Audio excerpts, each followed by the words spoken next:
you go to China, they're piloting it a few years ago in Shenzhen. So I lived overseas. If you go to Shenzhen, back in 2017, they already had facial recognition cameras there. So if you jaywalked in Shenzhen, they would immediately detect that and send you a notification, and they would deduct money from your what they call WeChat account. They use two main apps, WeChat and Alipay. So you can actually deduct your money directly from your account. This is 4 years ago, so this is not like some sort of conspiracy theory. It's not something that's going to happen 10 years into the future. This happened pre-corona in China.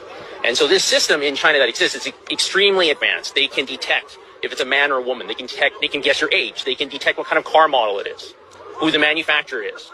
This is a sort of technology that we see in all these dystopian sort of films and whatever.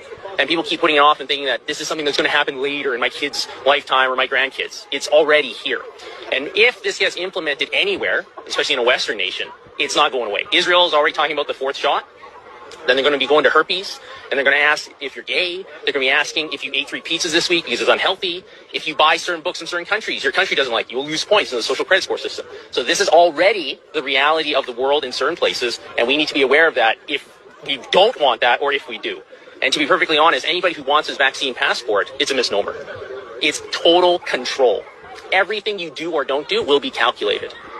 To the point where if they can detect your GPS signal, if you have a phone on you, they can detect who you're hanging out with. Oh, you're hanging out with somebody that said something bad 9 years ago on Weibo, okay, like a Chinese equivalent to Facebook or something like that, right?